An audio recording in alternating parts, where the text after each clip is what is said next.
let's get to it. Um, Away in New York, the 1-2 Dallas Cowboys had plenty to conquer. Injuries, the crowd, and terrible uniforms that only Rudy will sponsor. First, D-Law went down, and then in the fourth quarter, Micah Parsons left too. But Dak and CD did just enough to defeat the home team dressed in blue. Overall, the Cowboys' Thursday night performance was uneven. Penalties and missed tackles have become a theme in this young season. But with a 2-2 record, we must agree they did what they had to do. Winning on the road on a short week within the division, to me, is a win worth two. So, fellas, my first take coming out of that game. This team ain't that good. A lot of inconsistent play from the veterans, which is a little bit surprising, and less surprising is the young guys. But I feel like there's too many questions that we still have yet to answer about this team. And until we answer those questions, I'm not super confident going into every game. But in a way, I don't think that's a bad thing. What do you mean that's not a bad thing?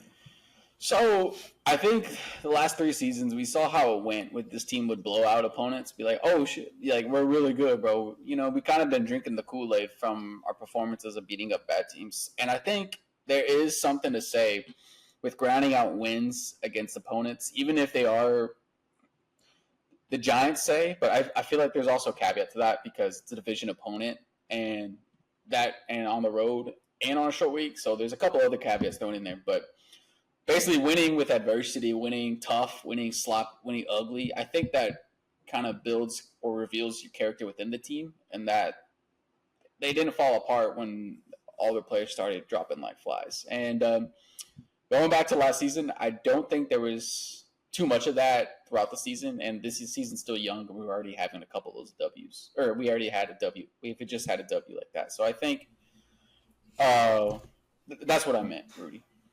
Okay, I got you. Because I don't know, the uncertainty. We've gotten down pretty quickly in games in the past, and this one, I get what you're saying as far as like it's a short week, but it's also a short week for the Giants too. Like they're battling the same thing we are.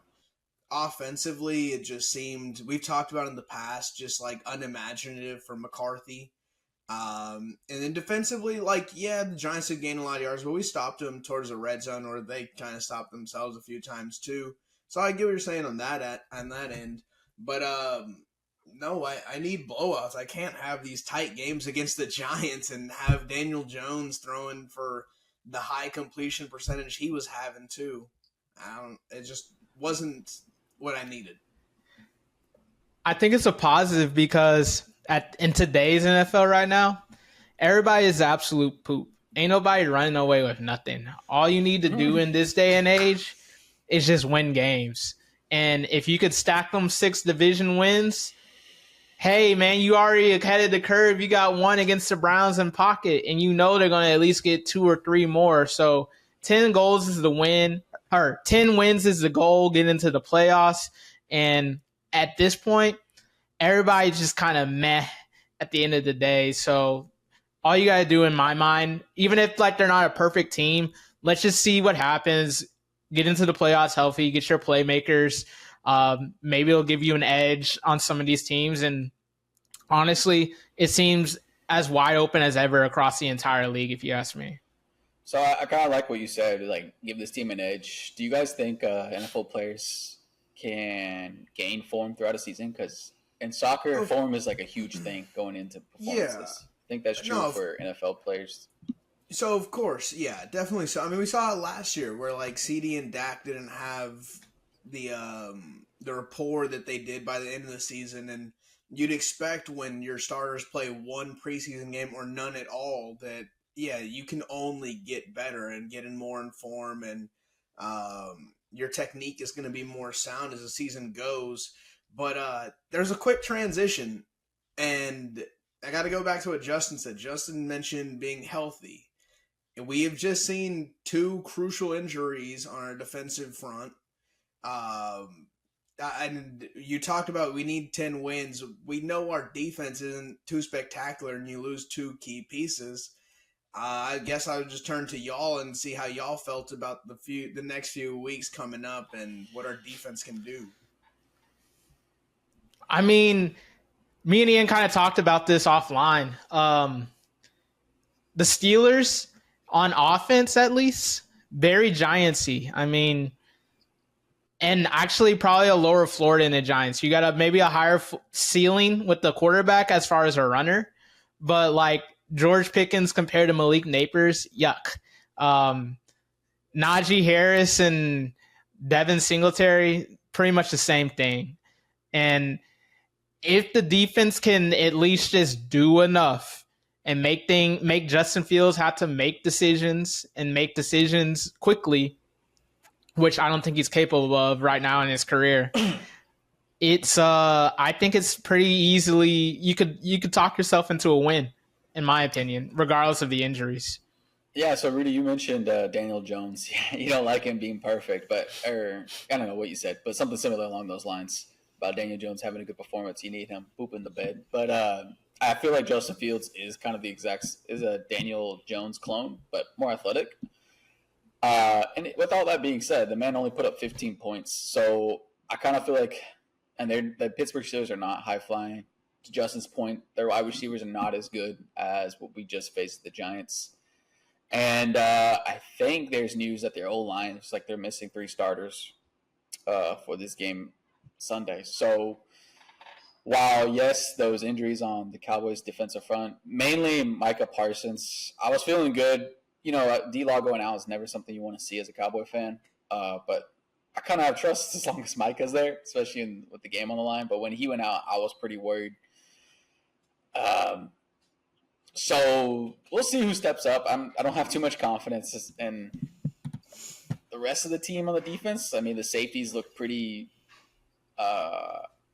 Donovan Wilson, bro. Slow. Oh my, dude. I don't know what are the words to say, but they do not look good, and I like to see some competition in their position. Yeah. Can someone show Malik Hooker how to wrap up for once? Like, I am sick of this man running in head first just to get bounced off by a backup running back, and that dude just goes for another 8 yards. Like, wrap up, guy. Jesus Christ. You're not 22-year-old Malik Hooker anymore. And Donovan Wilson, I mean, yeah, we've seen what he's done. Our secondary, man, like, Andrew Booth.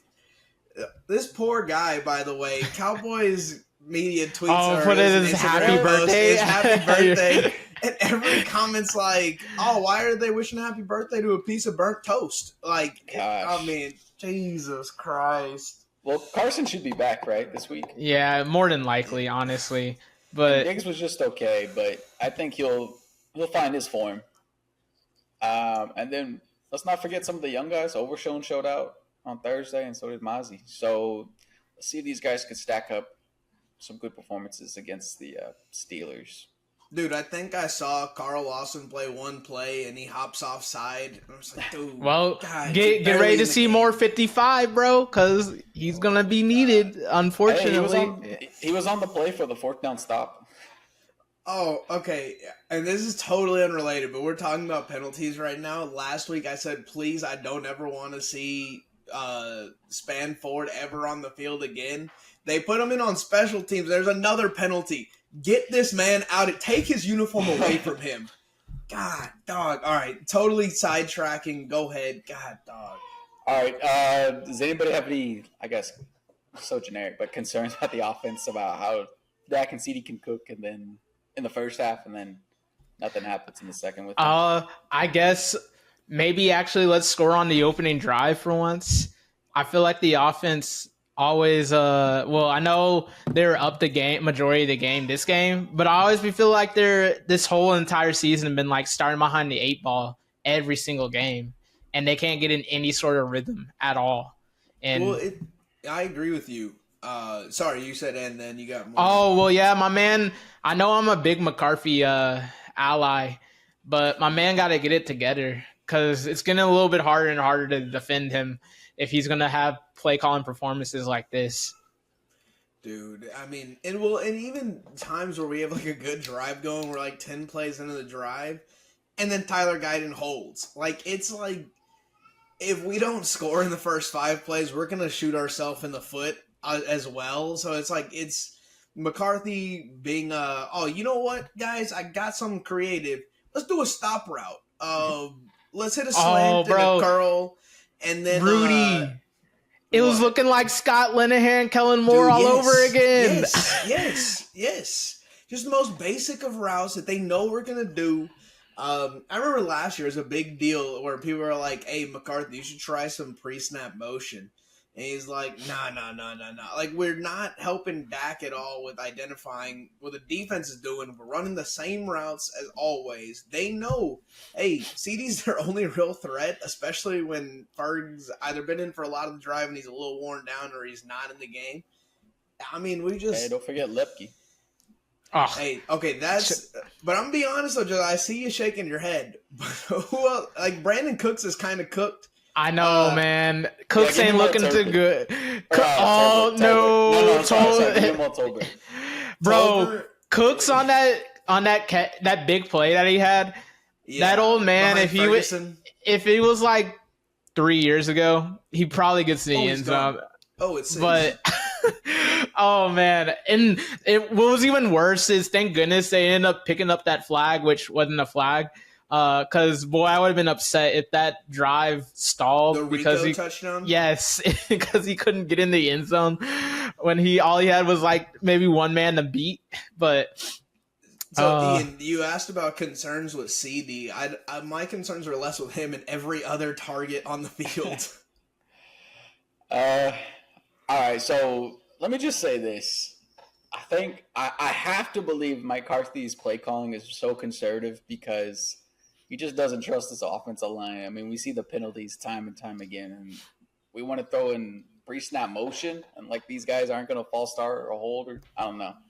I just hoping that that's the only reason why he's reverted back to this conservative play calling that we know he can get out of because we saw it last season. I just think he just doesn't trust the O-line, and so he's playing with what do you call it? He's not using the whole menu on the play sheet. I only trust the O-line this much part of the menu. The appetizers. Yeah, he said, man, say you can't get the main entree. You only get exactly. You can get some 2 apps, but a main entree. We ain't on that point of the dinner yet. It's still happy hour right now. There are 2 parts of that kill me, though. One, I was told when McCarthy got here, he improves every offensive lineman he touches. Like, he can help the O-line. He did it in Green Bay. He should do it here. If that's the case, he don't trust his ability to raise them up. And 2, if they're going to hold, be creative and they'll hold it. Like, it doesn't matter. Why run a bad play because you're afraid of, like, a hold? That's nonsense. Bro, really, just run the good play if it's possible. Now you expect them to pick up 20, or you expect them to convert because they got a couple. He's scared of success? Is that what we're doing? Yeah, bro, Rudy. How many times did a drive start 1st and 20 or 1st and 15? It's nasty. That's game over, bro. Second and 20. Like, so punt. Why even run a second down play? Just punt it then. Well, I mean the way this offense, you got to burn clock, Rudy. Come on. The way the offense is moving, yeah, you might as well. Quite honestly, because these penalties just detrimental to the health of everybody. God, it's detrimental to my health. I'll tell you that right now. That's why I said everybody. Well, but all right. Big boy gets to live forever, but I die soon. Good God, the world ain't fair. Hey, bro, McCarthy's gonna shut it down. He's gonna say happy hour's over, and then it's gonna be a full course meal. That just means when Tyler Guyton gets his confidence, but who knows when that will be. That won't happen after the bye, though, Justin. That's fair. I mean, it's he'll only open up the specials, bro. He'll renovate during the bye week, and then he'll open up the second portion, the add-on to the restaurant, and then he'll show you the full course. Hey, so that's only 2 weeks away, I think. I think that. And Micah will be back. Oh man, just you wait. McCarthy guys, just steal him one of these next 2. Then that menu gonna be expanded upon.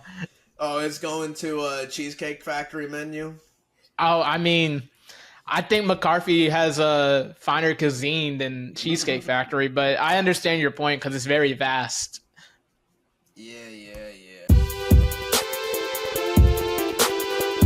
Fellas, I know we tend to focus primarily on the Sunday games more often than not, but I do think it's come to my attention that some frauds need to be addressed. And it's them boys. Posters. Yes, bro. Disgusting performance down. Was a game in Tennessee or Miami? I can't remember. Good question, But nonetheless, Mike McDaniel was nowhere to be found. I thought this was the boy genius that could cook up anything.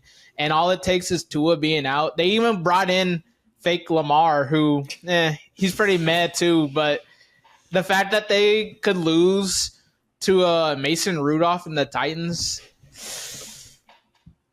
and struggle to get in the end zone doesn't sound like an offensive genius to me. Talk about most swagged out coach, quote unquote, in the NFL, can't even get in the end zone. He focuses too much on the wardrobe and not enough on the play sheet. Facts. No, I think one thing about that too is everyone was talking about that offense. They're like, if it was any other quarterback but Tua, they'd be anyone but Tua. And now suddenly it's turned into, they needed Tua to be good. They needed Tua. Well, you got to pick a side. Tua's good or Tua's not. Tyler Huntley, you can hate on him all you want. He's fine. Even in Baltimore, not this is the greatest achievement, but he did go to a Pro Bowl. It took 5 quarterbacks to say no, but he went to a Pro Bowl. He was all right. Point being, the point is that when you put up 12 points against the Titans, you deserve all the criticism that comes to an offensive genius. You put up 12. I don't care that it was Tyler Huntley. You still had your boy Tyreek, the cheat code Hill. Don't give me any of that. You still have Devon Achane. You're only missing the guy you said was the worst part of that offense.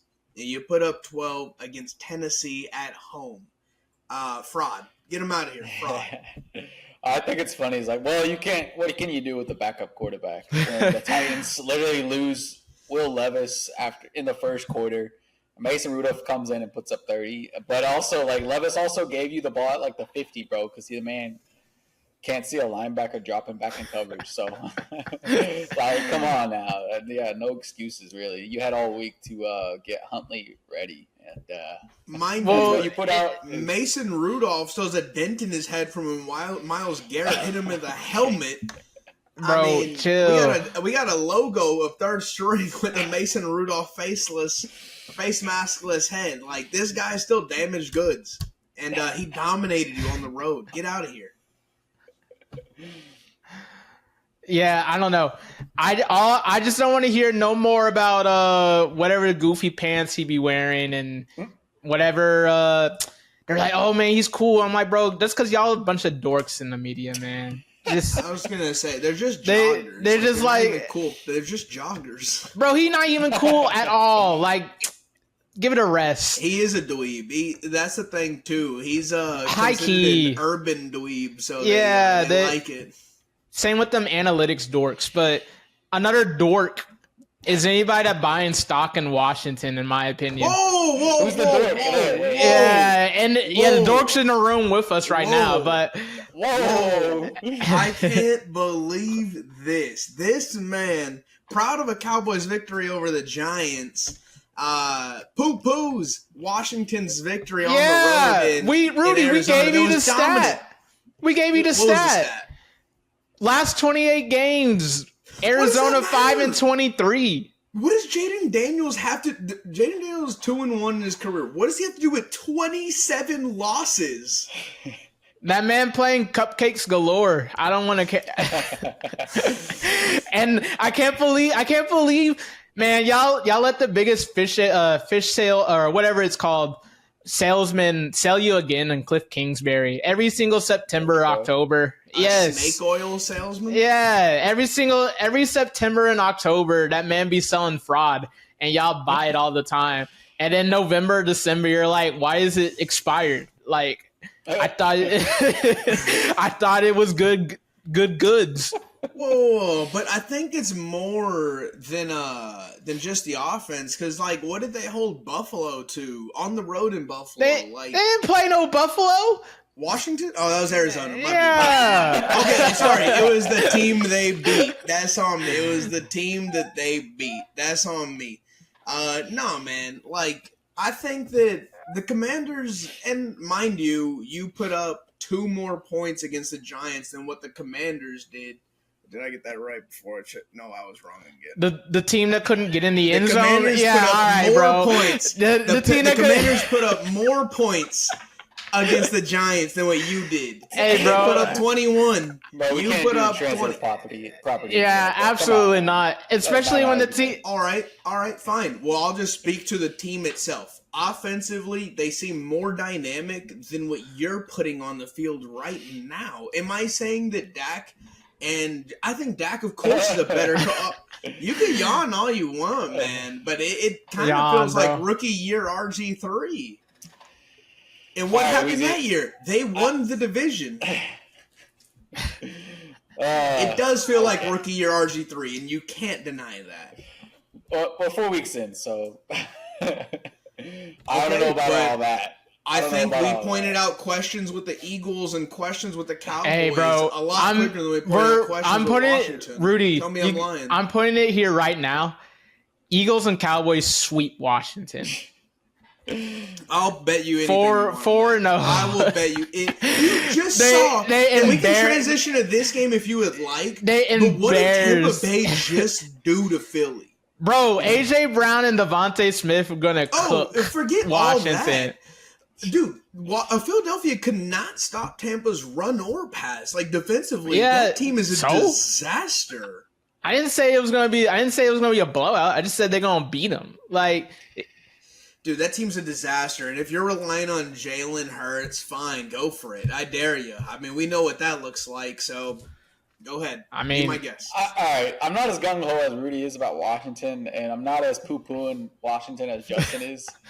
I'm somewhere in the middle, and I'm just like, all right, I'm kind of interested. 3-1, that's somewhat impressive. I mean, this early in the season. I mean, yeah, 3-1, that's good. But wake me up when you beat somebody good. I mean, look, Justin was texting this past weekend that the Cardinals had lost all its stock in 1 week. But 2 weeks ago, we were all saying the Cardinals were looking good this year. Because they put out some bad football these last 2 weeks. They've been terrible. God, all right, man. Like, speaking of you're terrible. I think you're like, okay, we can go to Ian in 1 second, but you are so quick to say someone's trash if it's against your narrative. No, bro, because it was that bad. That's why I'm just like, I can't. I thought they had turned a corner. I thought they had something, and these last 2 weeks, I'm like, yeah, I was completely wrong on that team. You also picked the Cardinals this last week. Like, you believed in the Cardinals. Well, and then they got destroyed. Bro, don't act like you didn't sell our graphics, so... Well, don't act like the Cardinals are trash when you picked them. They are! Bro, it's two bad teams. Trash? Both teams are bad. Both teams are Ian, bad. You were about to, okay. Ian was about to change it. Go for it, Ian. Yeah, speaking of terrible, Eagles. Oof. Poochies. Good God. Hey, I know you're not I know you don't like player podcasts, but that's pretty hilarious, even though I think it's pretty meaningless. But your boy Gardner Johnson gonna get in the tizzy about it, about Big Play Slay getting on the pod with Micah. Oh. I did not know that. I didn't see that. I don't know because Micah called out Gardner Johnson talking about Derek Carr, and Micah and Big Play Slay started talking about it, and Micah was like, "Oh, I just find it funny how he was talking all that and then got cooked on a touchdown or something," and then like Slay was kind of giggling, and then. But he says all love, like he provides what we need, like he's the emotion for our defense, you know, blah blah blah, cliche. But that team though, even though they're gonna sweep Washington, they're as good as done. Even though everybody had them as like, oh, they're top 5 in the power rankings. I'm I like, can't why? say that until the wide receivers come back and they continue to look like this. I think that's a big missing piece. Well, but that's the thing about Philly, right? Is that AJ and Devonta Smith were healthy at the end of the season last year, and they still couldn't get anything going. Like, I get what you're saying. Like, obviously, when you're missing 2 dynamic receivers like that, yeah, you are worse off. But when your quarterback couldn't hit the broadside of a barn, what does it matter? Like, yes, they are talented receivers, but that offense and defense, trash. Like, get the Philadelphia Eagles out of here. What's weird, too, is, like, I feel like Sirianni's on the hot seat. But, like, who are they going to turn to? Like, who's the Kellen guy? Moore! Vic Fangio? Vic Fangio on the defensive side. Kellen Moore? Boy, that man's offense is going down. Philly down, hires down. young, though. They'll get a coordinator from someone else. Like, Philly hires young. So Are they going to put the security guard on the headset? For the interim, is that Rudy? I think he's talking about the interim, but like when it then inevitably comes. But the guy who wait, the coach who last year like got in a skirmish with a player. He's not even a coach. Yeah, he's just the security. Bro, get that human meatball out of here! Jesus Christ! I saw him on the sideline this week too. I think he dapped up somebody after a touchdown. He looks like they mashed up a bratwurst and boiled it for 15 hours. Like, get out of here, man. Hey, bro, but that dude might be a better decision maker than Sirianni, quite honestly. Can it get worse? To be fair, Sirianni gets it'll be like 1st and 10. He's like, is it too early for a tush push? I don't know what to do here. Are we sure this guy has better decision making skills, Justin? Because that man got kicked out. Whoa, dude, Sirianni be going crazy on that sideline with his decisions. I don't understand. Like, that dude too reckless for me. So if that tells me that the man ready to who was that? Who was that? I know it was like a 49er, wasn't it? Dre Greenlaw. Like, yeah. He ready to bow up with Greenlaw. That's more rational thinking than what Sirianni got going on right now. The players will respect it for the first 6 games and then realize we're screwed and turn on them. But oh god, no, nightmare right now for Philadelphia. Every offseason they get all the praise. They're drafting amazing. They're getting every free agent. And this is the product they're putting out on the field. True. Good shot. Hey, speaking of that great point, Rudy. Let me look this up real quick. Y'all remember that? Remember when that Jahad Dotson? You know how like So to be honest, I can't even remember if that was real or but like I kind of vaguely remember that. It was like, wait, did they really hype this guy coming to the Eagles? Yeah, yes. Bro. They're like, oh, bro, he did it again. Let me check his stats right now. My man. Yeah, he's on the team. Oh, man. This dude got 25 yards on the season. Bro, they said Howie Roseman did it again. Oh, my goodness, bro. That dude's got to be stopped. Him and Sirianni got the biggest fake hype ever. Oh, and don't forget McDaniel. My God. True. Bringing it back full circle. 2 frauds. So... It's everyone's favorite segment, the Weekly Pick'ems. Now, I know, Ian, you got some good news for me. Why don't you tell us how last week went? Boy, Rudy, you'll be happy to hear this. You were first on the Pick'ems this week. Now, evidently, nobody else was second because we all tied for first because we all had 5 wins. Oh! So, what? We made up 0 ground. We were that bad? Dang. God. Yes. Well, that bad? That's tough. Ian, you got my hopes up. I feel like I was just riding the Titan at Six Flags. I was at the peakest peak of peaks, and you plummeted me down in a matter of seconds. All right. Well, I didn't lose ground, thank God. But, there you go. And I know that's what the fans are worried about. I know they're rooting me on. And you know what? I'm not going to let you down. And we're going to go and start Thursday night football this week. It's going to consist are the Tampa Bay Buccaneers in a divisional matchup traveling to Atlanta at the Mercedes-Benz. Is it the Mercedes-Benz Superdome? The Mercedes-Benz Dome thing going on. The Falcons are favored, actually. So it's Bucks plus 1.5. In the past weeks, I've been going first. And before I even ask the fellas, I'm just going to go first again. Give me Tampa Bay. Tampa Bay, I suppose. Yep. And you see why we tied last week. They knew I was right, and they're following along. Good grief. All the way to 5 wins. Hey, I mean, you did no better. We're moving on to a Saturday game, I believe. Nope, I am incorrect. I believed wrong. It is Sunday. But why does it start at 8:30? I guess it's a London game. It's a silly London game. Lo siento. We're in London. Home Or of international. the Arsenal. A great football team, if you will. But we're going to American football here. We got the New York Jets. Justin's favorite team, by the way, taking on the Vikings. The spread is currently New York Jets plus 2.5. I'm taking the Sam Darnolds. Give me the Vikings. Give me the Jets. Yeah, I wonder if Aaron Rodgers' hatred for the Vikings and everything purple and gold will inspire him to a W. But I think the Vikings are too good. Give me the Vikings. I think over there in England they require vaccines, so Aaron Rodgers may not be able to play. He just made that up, bro. Moving on. Back to the States. What? We got the Carolina Panthers taking on, oh boy, if this matchup occurred 12 months ago, it would thoroughly be the worst matchup you could possibly see. The Chicago Bears in Chicago. The spread is currently It's still Carolina. not stinky?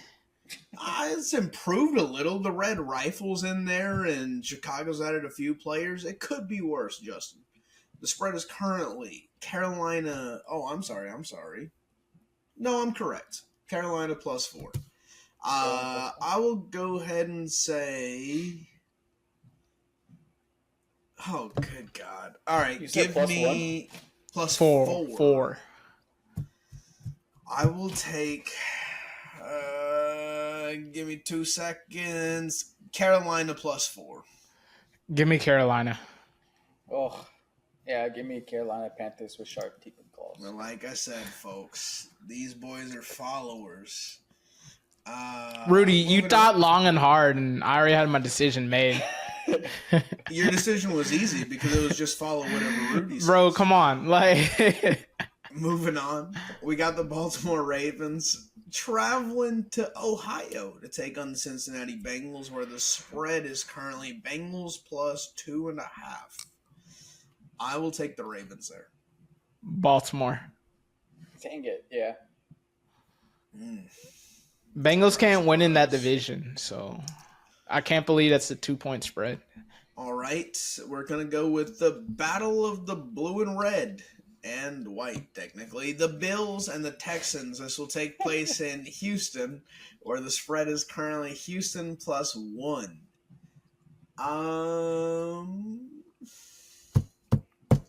Buffalo. To give me Buffalo, because I ain't trying to hear him say that we followed him. Give me Houston. Yeah. Give me Houston. All right. Thank God I got one, folks. Moving on. We got the Colts taking on the Jags in a... Is that divisional? Anyway, an AFC matchup. It's conference at least. It is currently Colts plus 3, and I will take... Oh, is Joe Flacco in, or do they got Richardson back? Don't know. Does it matter? Yeah. Somewhat. I kind of like that boy Flacco, but yeah, give me Colts plus 3 on the road. Like I said, give me the Colts. Yep. All right. Moving on. We got a divisional matchup here. It's Justin's favorite head coach, Mike McDaniel and the Dolphins. They're going to be traveling to New England, take on the Patriots. The spread is currently Dolphins plus 1. Oof. Give me New England. This guy. Give me New England. Yep. All right, clean sweep there. Moving on.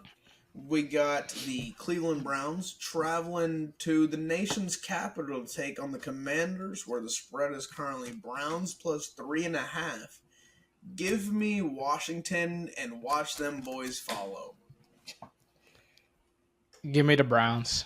Oh, All right, this man gonna be this obnoxious. We're gonna have to just start saying our picks ahead of him. Give me your Washington. it's going to be a race to who can say their picks. Kind of.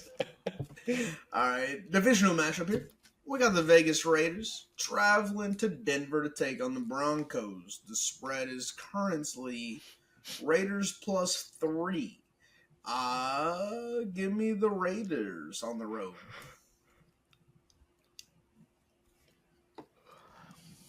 I'll take Denver. Give me the Broncos.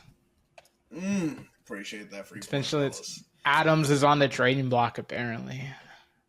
Divisional matchup again. We got the Arizona Cardinals. They will be traveling to Santa Clara to take on the 49ers, where the spread is currently Cardinals plus 7.5. I will take the Niners. Not big enough. Give me the 49ers. Oh.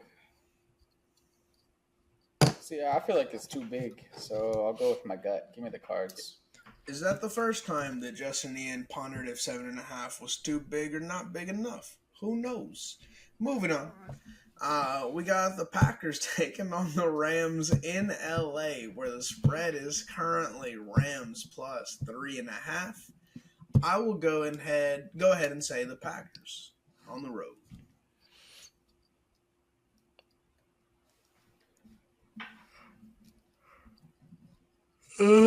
Yeah, give me Packers. Go Pack, go, I suppose. All right. Clean sweep. Moving on. We got the battle of the Geno Smith current team and Geno Smith former team. We got the Giants traveling to Seattle to take on the Seahawks, where the spread is currently Giants plus 6. I will go and take Seattle. Seahawks. Yep. I thought so. Sunday Night Football, a rematch of Super Bowl 30, if I'm correct. We got the Dallas Cowboys traveling to Pittsburgh to take on the Steelers, where the spread is currently Cowboys plus 2.5. Oof. I am taking Justin Fields and the Steelers. Give me the Cowboys. Yep. All right. It kind of pained me to say that, if I'm being honest. But anyway, moving on. Monday Night Football. We've got the New Orleans Saints traveling to Kansas City to take on the Chiefs, where the spread is currently Saints plus 6. I will give me New the Orleans. Give me the Aints. All right. All right, we differ on a few, so when we come back a week from now, fans, you'll see it. Rudy on top without a tie, because that was disgusting. Ian, you baited, you switched me, you hoed me. But you let yourself down, man. Oh, I did. Anything else? Nah. And get out of here.